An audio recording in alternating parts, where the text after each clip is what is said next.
What?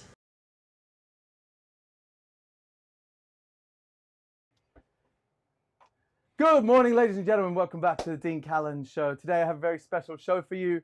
I had planned a different show. I was going to do something along the lines of a Pim's Cup thing.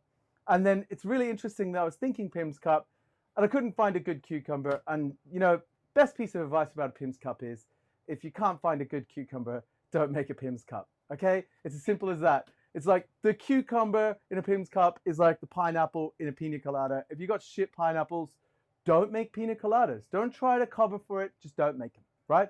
So fortunately, when I went for a cycle this morning, I was dropping off. Oh, that's what I was supposed to do. I was supposed to show you a cool video of me cycling, but I didn't get around to making it. So you're just going to have to take my word for it. It was very cool, and I cycled very far.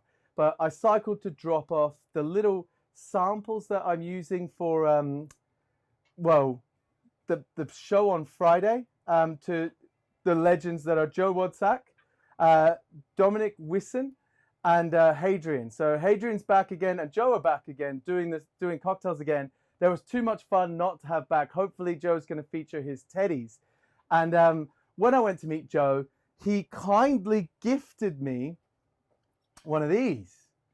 I also was gifted this, which we'll find out from Joe what that is. And interestingly, the guys that are coming on the show and helping me with the cocktails, right, seem to have very generous hearts. And Hadrian gave me these, which I've now frozen because I was trying to get them cold fast enough. But we'll let those thaw a little bit. And these are milk punches, the ones that he actually made in last week's video. So I'm going to try these. So they're off to the side. And Joe is going to explain this to me because he started explaining it. And I kind of got lost as he started explaining it. And I thought, hey, man, after your lunch, are you free to go live on the show? And he said, oh, okay, maybe.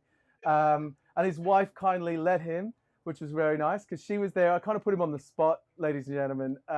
So we're lucky. We've got Joe as a guest. Joe, how you doing, big man? Hey! Hi, Dino. So this bottle, I'm just going to cut on my angle to like a cooler version of the angle. But look at that, ladies and gentlemen. This is all debossed, so you can actually feel like the little cross here and the little cutout bits. All those decals were taken off by hand on every label. So guess what? The next label run, we're going to have them painted in. It was too expensive. Yeah, that's a good idea. So this is a very, very limited edition one then. Yeah, I mean, this is the last ever run that's going to have the cutouts. The first and only designer, my business partner, who without which I wouldn't be involved in this. I came in as a consultant just to help him. The way I saw it was to take money off him so that I could tell him that he's being an idiot and don't waste all your money on making a home make into an industrial product because none of them work. And liqueurs aren't exactly the trendiest category right now. That's to be honest, mate. Like when I get hired as a consultant, most of the times I sit down for my first day. Like they tell me where they're at. They tell me what their plans are, and they say, we really need a brand ambassador. And I'm like, you do not need a brand ambassador. Well, you need as few people working for you as possible, my friend. Yeah, and also people forget, you pay the money for the salary of the brand ambassador, but then you've got to pay for their travel and expenses. You've got to give them marketing budget to do stuff with them. They're expensive brand ambassadors. And they do give you a great return on investment, but only at a point where you can afford them. 100%. So is that what you did? I don't understand the mechanics. I mean, you don't have to be a business graduate to know that you've got to make sure that in the year the project pays for itself. Yeah, exactly. So if you've not got a brand ambassador, you've got someone out there tearing up shoe leather, going to every bar trying to sell the stuff. You've got to know that at the end of the year, you're still back to zero at least. That at least you've made a cash flow to continue the business. And it's amazing how brand ambassadors are sometimes the first thing people think about.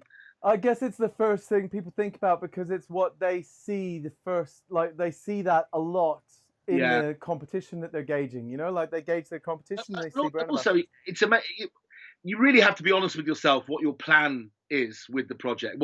What do you hope to achieve? And most people I Hi think you'll guys. agree with me, Dean, that if you ask most people don't actually have a complete answer for that. Yeah, a lot of people are winging it. Like we're winging it today, right?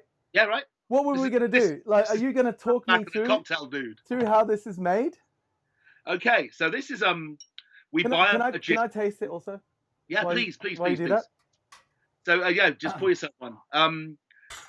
This is obviously, the reason why this has come about, and the reason why I'm really thrilled that you're talking about it right now is because, I've come from a background of buying wine in supermarkets, big high street retail, the big multiples, and they plan their Christmases now so far ahead of the game.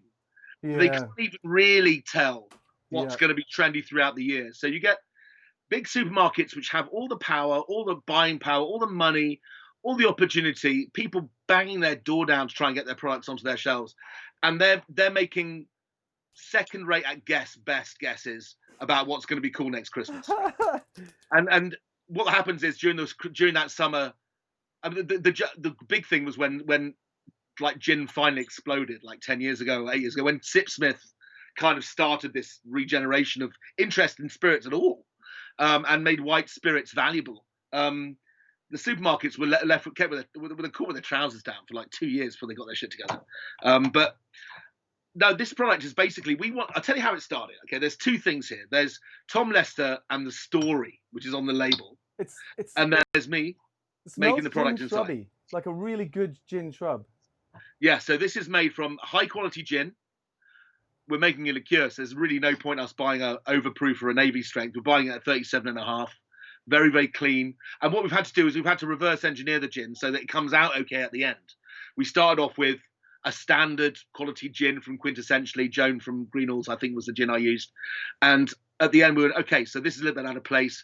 Could do a bit more licorice. Actually the juniper's a bit oily. So then we had to reverse engineer that. So we've got a gin that, although this is a gin liqueur, the gin doesn't stand on its own as a gin. It's designed specifically to end up with this as a product.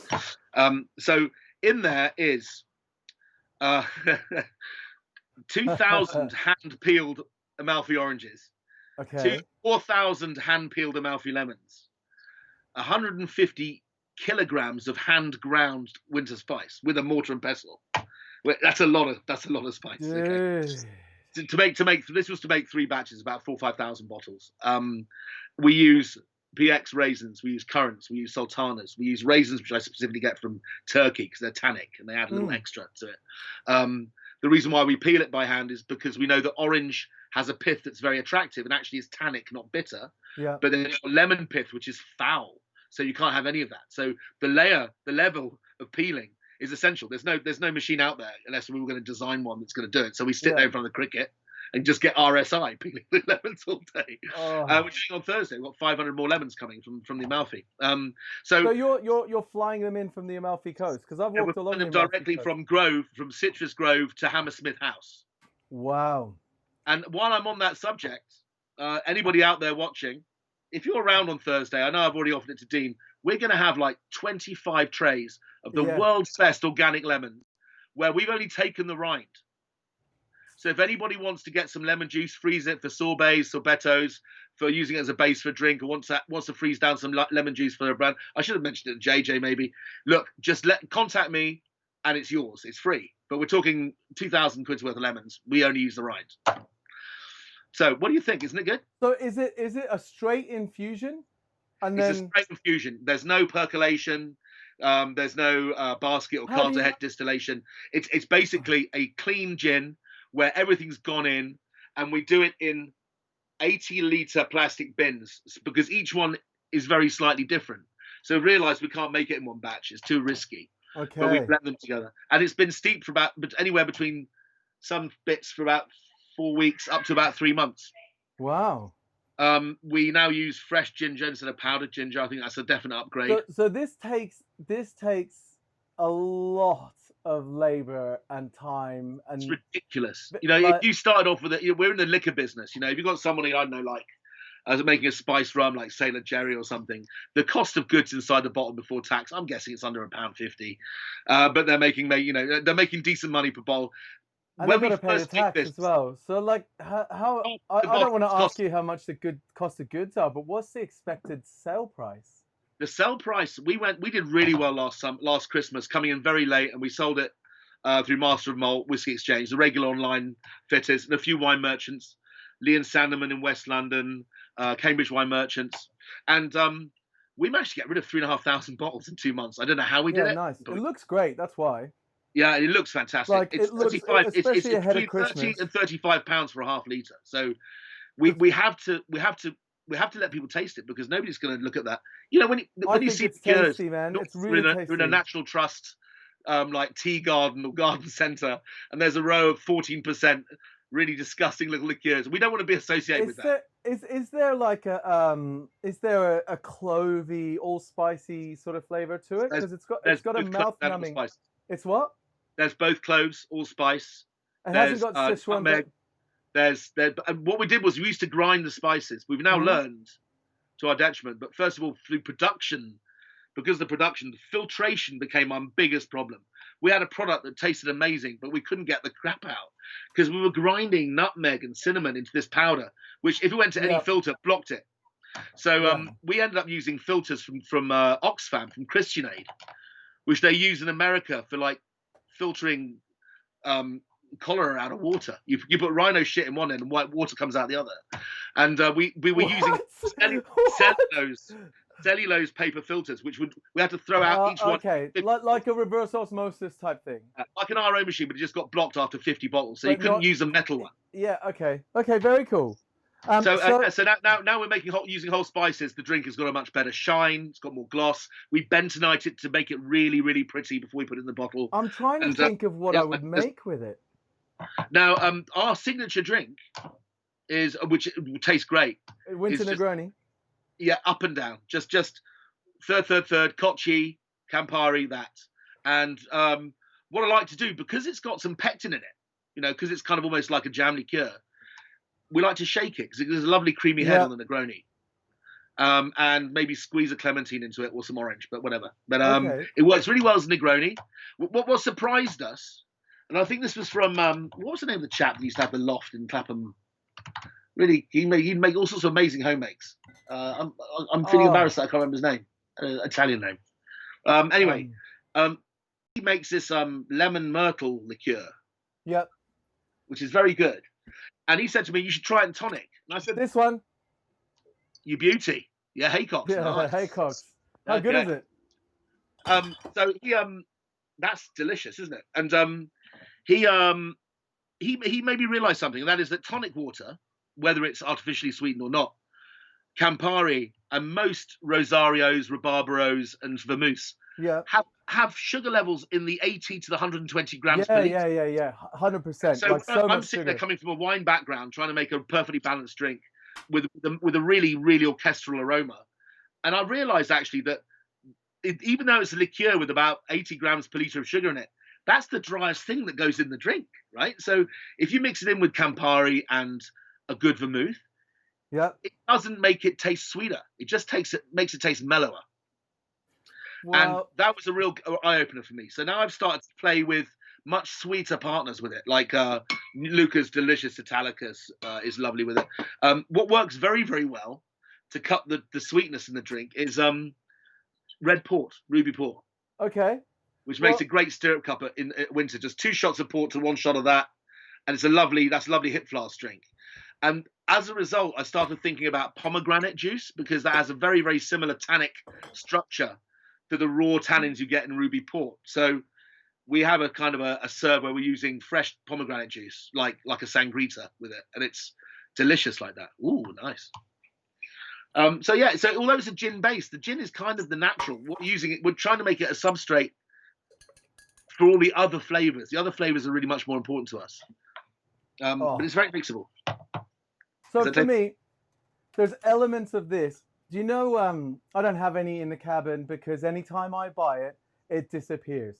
You know the way Redbreast has that like a fruity spiciness that, like, it's almost like a floral fruity spiciness that you can't. Yeah, I know what you mean. It's like when I have a Boulevardier with the Bonnet in it or something. It's fruit and dusty. So I thought Irish whiskey might go really well with it, and it does.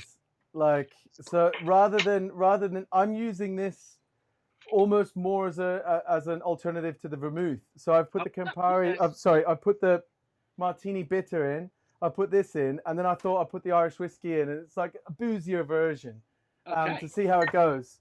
So I suppose in some ways, because the liqueur is only 27%, which is its natural resting strength, 27.3, we are looking at potentially making a product which is gin strength, which means adding neutral spirit, because obviously anything less than 95% spirit, if we're trying to mix it to get it up to 35%, would mean we need like 3 bottles of it to get that high, and it would just dilute the whole drink. Yeah, I don't know. Like, I think it tastes great the way it is, and also as soon as you start adding SKUs, you're gonna have more work on your hands. 100%. We don't want to. It's already so ridiculously high maintenance. There's gonna come a point, like you're doing this once a year, right? When all the botanicals and everything. It's very exciting. Fortnum Masons have agreed to take it this winter, which is okay. For us, cool. For a liqueur brand, that's the holy grail, really. That's amazing. And it's very exciting. And we're in process of discussing making a liqueur, a totally bespoke liqueur under Fortnum & Mason's brand for next year. And if we can limp over the line this year and get a few people interested in our product, then I think next year is going to be very, very good for us. And, yeah, I've also got a order for a summer cordial as well. What's that? I'm going to make hopefully, if Tom's listening, we do argue about this from time to time, but I'd love to make a Reverend HUBERT summer cordial, something like the opposite. Yep. Which we've made a lot of steeps with different fresh fruits, and the bit for me, the nerdy bit that I've loved most in this whole journey, is like deep diving fruit, so to speak. So like going out and buying every possible plum you can find, and going, Slovakian plums are better than Macedonian plums, you know that kind of thing. And we've done that with a lot of products. And we've ended up with this wonderfully grown-up summer cordial, which is bright pink, which is made from Scottish rhubarb, Slovakian plums. I think there's some pear in there, and there's a little bit of fresh pomegranate steeped in it. And it has this wonderful, slightly tannic taste because of all those different tannins from the fruit. Yeah, I got a little hint of tannin, almost like tea. And that comes from that. You can only get that if we leave it like a millimeter of white pith on the orange. Yeah. Without that, it just tastes too sweet. That's all the difference. We just needed a kiss of tannin to drag the sweetness back a bit. So your gin base, where are you sourcing the gin base? Are you getting it from Thames Distillers or something? We're not really allowed to say. Okay. But we are making it in a bonded warehouse at a gin manufacturer. There's this guy called Ed, who has a brand called Wood Brothers, who makes very, very good pot still vodka and pot still gin, very close to Bryce Norton. It's like on the edge of the Cotswolds where the RAF base is. And he learned to make gin in Sweden. And he told you not to tell anyone? Well, no, the thing is, we're not buying his gin. He's buying it through a broker for us. Okay. It's a big brand gin, but we're buying a very simple, column still, very neutral gin base. You know, we don't want anyone to think that gin's really important, because to us, neutrality is the most important part to make the whole thing work properly. And it's kind of a bit of a Frankenstein gin. There's a lot of coriander seed, there's a lot of licorice, which helps with the drink. It adds that base. Man, this is actually really good. It's good, isn't it? So much flavour. I do wish I had an orange zest. I don't actually have one in the cabin today. I've taken all the fresh ingredients out over the weekend, but I didn't replace them in time. But that, I think, with an orange twist would be really, really nice. Or like to add to some of the botanicals you've got in there. Give my mouth like that clove, Szechuan pepper kind of mouth numbing sensation. Exactly. Now, what we're trying to get to is not using artificial sugar. Yeah. If you use artificial sugar, it just tastes sweet, like cane syrup or corn syrup. All the sweetness comes from dried fruits. So you get that wonderful clove meets PX sherry grapes meets. Yeah, I was about to say Pedro Jimenez kind of. You put a PX in anything, it's going to be nice, right? Yeah, so maybe grapefruit would be good on the top of that to compound that.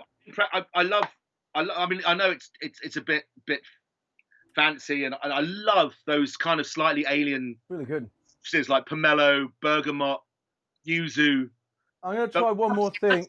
We're trying to keep this very, very English, you know. So orange is really the way to go, I think, in terms of not over citrusing it. I think for me personally, it's always a great test for any liqueur, if you can just have it and soda, and 100%. it holds up. Yeah, and that show, it really pulls the thing apart. If it's not balanced, that will never work. So I've just made a really simple drink here, which I tried earlier after I walked back from my amazing lunch today, by the way. Yeah, where was it you had lunch? Okay, you know, the oldest wine merchant in the world is called Berry Brothers in Rudd, and it's at the bottom of St. James's by Pall Mall. So you go right at the bottom of St. James's Street, right in the centre of St. James's, next to Mayfair.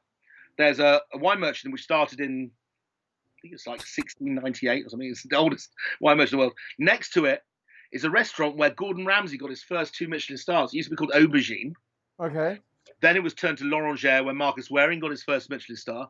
My friend Richard Weiss, who's been one of the great sommelier, restaurant managers, restaurant gurus that I've known over the last 25 years, has spent years trying to acquire that site, and he's now got it. He's got a little courtyard out the back so he can sit outside and eat. And he's just doing classics like Marco Pierre White, Façon Marco Pierre White lobster, which is grilled lobster taken out, sautéed, put into a sauce vierge with hollandaise, and grilled afterwards. I think just with soda might be a winner, man. Yeah, I It think kind soda of tastes was. like. Have you tried it with just soda? Yeah. So. It tastes like a champagne cocktail for some reason. How good does it? That's good. Well, I mean, with a champagne cocktail, you've got the Angostura, haven't you? You've got that kind of dry spice. Yeah. And maybe because the closest thing I can think of on the market to this is kind of Grand Marnier, really, because they use fresh ingredients, and most people don't. And I think you guys have done a really great job with this, man. I genuinely hope you survive the current situation. I mean, it's got a lot of effort's gone into it. Like we've already explained, making a gin or a rum, the profit margins are really quite high once you get going, because then the industrial process is just a question of multiplying numbers. But here it's handmade. The margin coming from the get-go is less than £10 a bottle. So we're really, we're not going to be able to afford a brand ambassador. It's just me and Tom, brother. But you're the brand ambassador. We don't need one. I am. And Tom is a hell of a salesman anyway. Right. So this is the drink I made. This is So this is the thing I made. This is just half a lemon, 15 mils of Rosolio Italicus, and 30 mils of Reverend. So cheers, man. So is your camera on a tripod? No, I'm sitting on 3 magnums of champagne. And I love your camera setup. I normally have a tripod and a camera, but I'm just using my laptop at the moment. Okay. All right. That makes sense. You could help. Because you were able to change the angle quite easily. Tom Lester, if you're watching this, dude, that is a delicious drink. We have to put that on our signature serve list. Wow. This with just soda tastes amazing. Like I think so Emma Russell has said it would be great with just basic Prosecco. I definitely think it'd work really well with Prosecco. Emma's absolutely right. It makes a great instant champagne cocktail that way. Yeah. And I can't do a New York sour because I don't have lemons. But for anyone that can't see the comments, Daniel's asking me to make a New York sour. Unfortunately, I've taken all the fresh ingredients out. But I've got lemons. I could try it on a different episode. Whoop! I still have this. I could try it on a different episode doing it with a New York sour. This, though, honestly, does make me wish I had Redbreast, because as much as Jemisin's 12-year-old is delicious, I think Redbreast with that would just sing. I've got to be honest with you. I'm really embarrassed to say this. I've never tried Redbreast. I've got to get some. You're going on about it all the time. If you haven't tried Redbreast, you haven't really lived. You haven't tried Redbreast? The best whiskey I had recently when I went to Bonbonnet with Paul and all the boys and that crazy man from Dirty Dicks, what's his name? You know, Scott. We went to the cocktail bar in Cognac, and I was with a guy called Alexander Sobatis, who's from Salonika, really, really great bartender. And I drank an Irish green spot that had been finished in like second growth claret barrels, and it was like unbelievable whiskey. It was green spot Irish whiskey, finished in layable Barton barrels for 6 months, and holy shit, that was good. This one? Yeah, that one. I looked at this at first. I was like, they've just got the last one at Whiskey Exchange. There's none left, man. I was like, I love you, but I can't buy more of this. So, I'm so jealous. Right now, I'm so jealous. Come here. Come Okay, here. I will. I'll save some of this, and when you come here, we'll play with it again. No, I mean, but you're not. I mean, you don't have to say it's nice, right? Oh no, I totally like. If I thought it was interesting, I'd tell you it was interesting. And at first, I was struggling because my brain is such that I taste something and I go, like for example, I said to you today I was going to try to do a Pim's Cup because I've got amazing mint outside. You the summer head in, your brain's in summer mode, right? Yeah, and also on top of that, like I just go, this is similar to that, and then I look at like all the offshoots of cocktails I would do, you know, like what would I mix with this? But when I tasted it, I thought, right, there's a couple of classics where gin and whiskey went together. Yeah. Right. So gin and whiskey can 100%. go together, but you know, you need to be really quite like learned at it. You need to practice it. I can't do that live. Like if this tasted like really bad, I'd admit it. But Okay. I'm quite happy for anyone to take one of those, a martini bitter and Jameson's 12, mix them together, stir them down like a Negroni, and they'll taste this and be happy because effectively this video is going to last forever. Unless Google dies somehow. Well, Dino, I'm very, very grateful. I mean, 'cause it was just such a spontaneous decision on your part. But I think people will get to taste this and then they'll see where I'm coming from. Because what I wanted more than anything about this is that there's a bit of vanity in something which you put so much effort into, and I do want serious bartenders to tell me, yeah, do you know what? I can't think of anything that's in this category that's better than this. That's one thing. Well, but ultimately, what I want people to do is shoot that stuff in little shots. At snow bombing, après ski, woo! Just smash. It's the ultimate winter smash, right? So that's a good idea. Yeah, that's a very good idea. So I might just get a car. We might go up there in February next year and just drive around giving out shots in bars. Mate, if you're going to, like, you want to talk to Xavier. Oh yeah. Padavani. You know Zav, right? I don't know Zav. So Zav owns he's one of the part owners of Experimental Cocktail Club, and he likes nice things that taste nice. So he should like this. But if you said to him you wanted to, like, that's the kind of thing you wanted to do, that's where you wanted to be, and you give him a couple of bottles or a bottle to try, you know, like, he's already up there. We were going to call it a Christmas liqueur, and we thought then, what if it grows and grows? You've already got beach. You got the Christmas tree on the side, so it's kind of hinted towards. Yeah, actually, if you look at just look at the label for 1 second, Dino. If you turn, or you can see it, if you show it to camera, I'll show you mine to camera so you can see it at the same time. Right. Where are we? So you got the martini glass there. So on the left-hand side of the pictures, you see it. There's Reverend Hubert Lester, who was a decorated vicar in the First World War. And you can see he's got a halo, he's got a vicar's collar on, he's got his brown derby on. He was a decorated war hero in the Great War. Now, Hubert Bell Lester, who is Thomas, my business partner, Thomas's great-grandfather, turns out that he had a bit of a naughty streak. And if you look on the right-hand side, that's him with his night hat on, his little cheeky wink. There's a martini down there. I don't know if you can see the martini in the stained glass. Oh, right, yeah. There's a tennis ball, because he used to play tennis, like Wimbledon standard tennis. And I don't know what those round things are. But suffice to say, he kept on getting caught having sex with his parishioners and being moved on because he was a randy old so-and-so. But because he was decorated war hero, they never took it. He just got moved on. So there's a real fun story about a guy that in the old days was a bit of a tinker. Bit but playful. Actually, but he did do his service to his country. So what happened was that Thomas, for his, I think, 18th or 21st birthday, got given Reverend Bell Lester's World War I water canteen. Okay. Scratched on the side was a liqueur gin, the recipe for one. So we tried it. And it was etched on the side of his water canteen. Yeah, so obviously that was what he kept his gin in. Like a rifle dagger or something. It was scratched on the side. If you're here, then use persimmons. If you can't get persimmons, use figs, that kind of thing, right? So where he was stationed, this was how you made their grog taste better. So there is a gin liqueur to the story. Now, we tried making it, and it really was made from, like, war rations. It was terrible. And Tom, God bless him, can make a really mean homemade limoncello. Okay. So he got the taste for making this stuff. And the local bars, he's mutual friends with the guy that owns. There's a great seafood restaurant in Brewer Street opposite El Camion called Randall and Aubin with a big black awning. So we would give them 18 bottles and say, sell it as Negronis. The guy would ring us up a week later. We're going, you can't have 18 bottles in a week. So it's on the blackboard. It's flying out.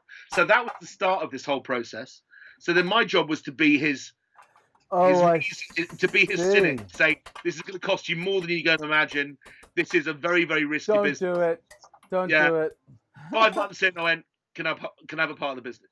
Yeah, let's play. Yeah.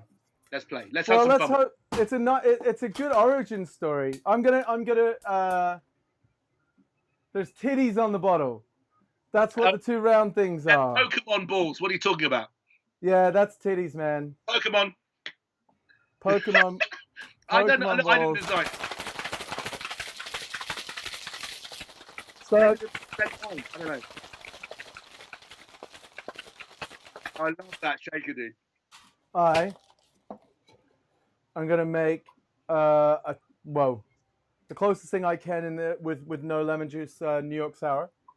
Beautiful. And check this out, right? Yeah. A sustainable New York sour. Look at the glass, man. Look at the ice. Reuse the ice. Do you see that? Recycle That's perfectly washed. You won't be able to see that when the liquid's over it. Where are they? Where is this ice studio place, Malarkey? Oh, Ice Studio London. It's based? Interesting because I went there with cameras and recorded what it looks like, and I'd love to go and visit. It's really cool. But basically, it's a warehouse. You know where Millwall Stadium is? Is that that the right name? Millwall.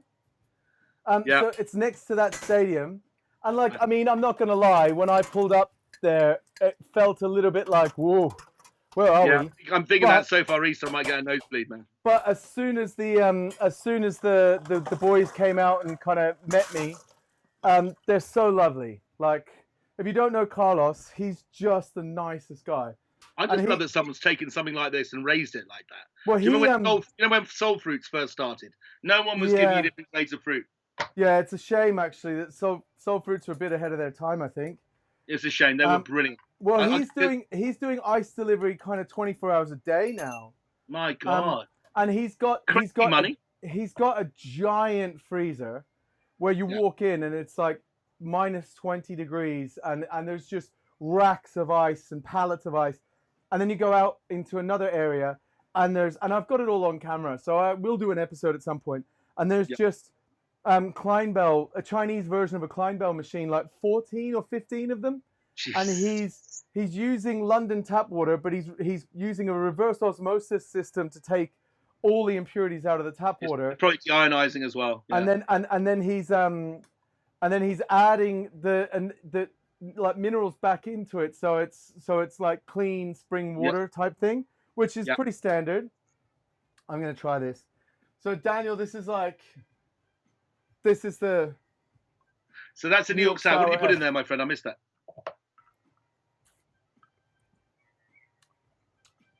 It's really good.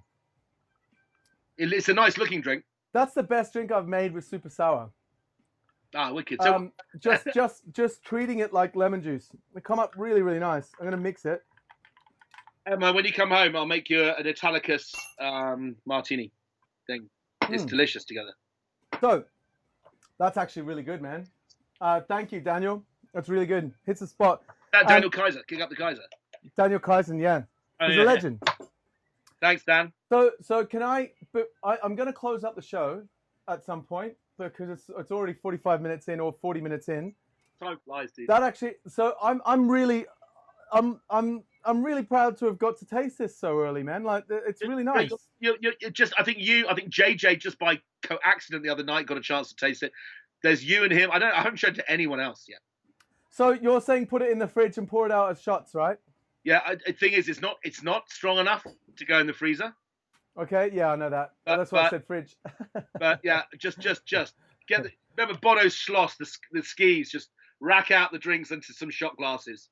It's a perfect shot in winter. It makes a killer toddy. So, do you ski or snowboard? No, I watch other people doing it. Do you want? I can go snowboarding for you if you like, and I'll just drum up some support. I'll just sit on the side drinking alcoholfreies Weissbier or something. Get a snowboard jacket with this design all over it. You know. Oh, do you know what? We need a jacket like that. Oh, dude. You'll get noticed. Do you know my wife copied that exactly? Yeah. And like gave it to me as my 50th. Patchwork leather. Oh. Dude. My wife took that label, exactly copied it, and then put a bear there instead, and then gave it to me as my 50th birthday card. It was beautiful. She's very talented. Oh, very nice. It's really nice. So explain to me what this is. Okay. Anybody out there know Mr. Barry Halstead?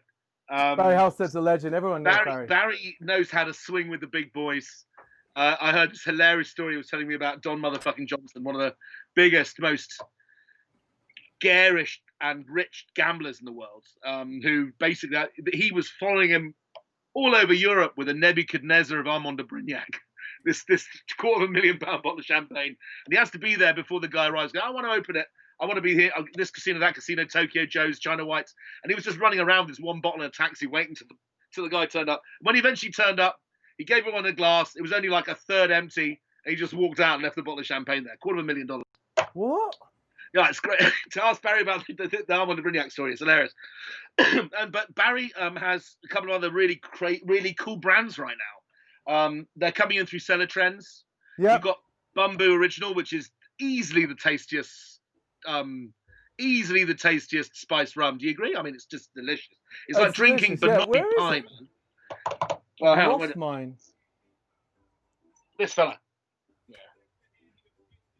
It's got like a cool bottle and everything. It's a killer bottle. It's a bottle you want tattooed on your arm. Here you go. Damn it. Yeah, you've got it. So there's that. And I only discovered this recently because PJ and Barry have been doing this Friday night happy hour cocktail competition. Yeah, I know. Yeah. And this is when Alvin in Toronto started talking about Fino Coladas, and I got obsessed. They're really good. That's a modern fucking classic, my friend. They're really good. That's a modern classic, a truly delicious thing. I was drinking them on Friday. I had loads of them. I saw you cycling, and I thought, well, he might want something. So he may have run out of water. So I brought you some water down, and I brought you a little 20 cl of this, which is his Bumbu Exo, which I didn't even know existed until a week ago when he sent me to. 50 cl, just so you know. But it's a beautiful drink. But the thing is, I really think that old rums is an acquired taste. You either love them or you don't. I absolutely adore old rum. The wood effect on rum is so complex. And I think this is an 18-year-old Panama rum for 40 quid, which I think sounds like pretty good value to me. And it comes in this insane bottle again. I remember the first time I ordered a daiquiri in a bar in London, and it was in the good old days. It was before Cicconi's had opened. Che's was open. It was Nick Strangeway, Ben Reed, Alex Cameling, and they made me a Pirat Pistol daiquiri from, what was that, 12-year-old Guyana rum, Anguillan rum. And it tastes like black olives. It has that savory blackness of black olives. And this makes a similarly wonderful, sinewy, savory, salty really daiquiri. Tasty. It's really tasty, isn't it? It's kind of like, I kind of feel like if El Dorado didn't have tons of sugar in it, yeah, this is what it might taste like. El Dorado at 21 is just too sweet. That's the only thing wrong with that damn drink. Yeah. I sold El Dorado 15-year-old in Waitrose when I was a buyer there, and we sold it on the shelf for £22. Things have changed. I've got old. That's really tasty. That's very cool. Still drink. So I'm going to save the other half. I'm on Barry's show on Thursday. Oh, cool, man. Well, it's Barry and PJ, right? If Barry's so generous to give me 2 bottles of everything he does, he said, one to drink, one to show off. I just thought I had to share the love. So I just wanted you to try it. It's a really beautiful thing. Delicious. So I was going to do a drink with a mint bitters, but I'm going to do it another day because it fell off the edge that I can't get to. Damn it. But look, I want to say thank you so much, Joe, for coming on the show at such... It's an absolute honor and a privilege. I love insanely short notice because, I mean, like... Watched all the way through lockdown, bro. There's no way I could have done the the explanation of that justice. And I wanted to get it done today because I've got plans for Wednesday shows and Friday show and Monday show. So I just kind of, you know, I've got your secret weapons here, man. So I've got to get busy with the fizzy. Man. Do you like my black bubbly thing? I love this stuff. It's like if somebody had if in Star Wars they had a courier, like UPS turned up. Well, this Darth is what Vader's courier. Yeah. The Telegram for Mungo. Telegram for Mungo. Yeah, cool. All right. So, well, enjoy that whiskey, man. But remember, it's 72.7% ABV. I'll probably be shaking this one. Punchy.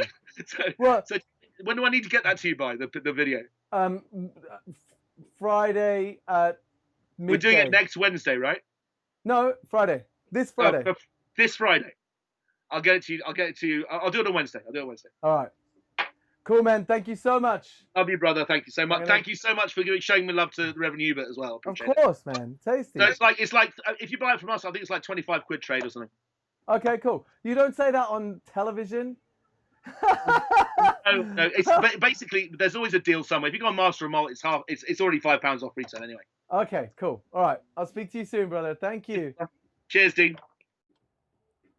What a legend.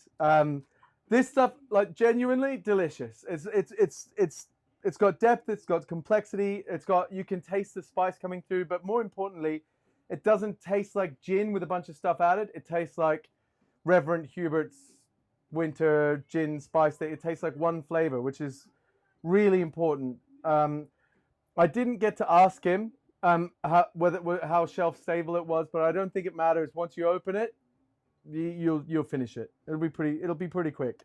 I might put it in the fridge and do the shots thing with a couple of people and see how that goes. Feed it back to him. Now, obviously, yet again, no plan for the show today.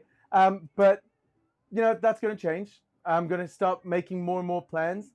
And in saying that, if you have any questions for Alexander Gabriel for Wednesday, let me know, because I have a couple of ways I want to ask questions, but I want to actually, I guess, plan it out a little bit and have a structure. So if you do want to ask any questions, please let me know, and I'll make sure that those are fielded, because I'm not 100% sure when I'm interviewing him. Because he is a big character, if I'm going to be looking at this the whole time, especially if I've got a plan, right? The good thing about not having a plan is I can do this. I can be like, Diogo, Joe, what a great storyteller, right? Emma Russell, clap, clap, clap, love hearts, right? I can look at these things, but when I've got a plan, will I look at the comments? So let me know any questions that you definitely want asked, and I'll make sure I move towards those. And other than that, I wanted to play you a video, right?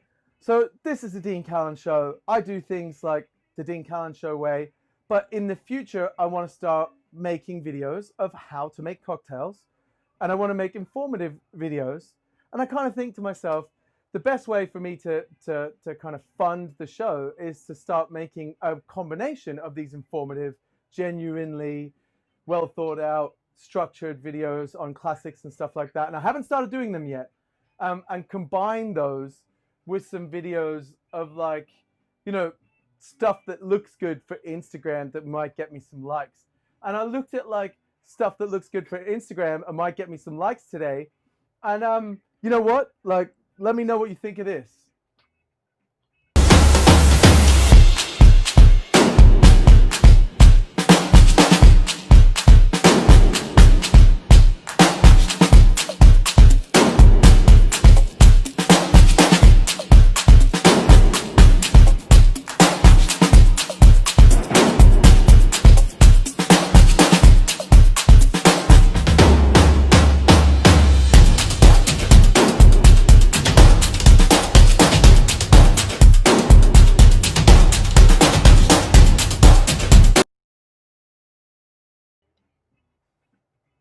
Were you left wanting more?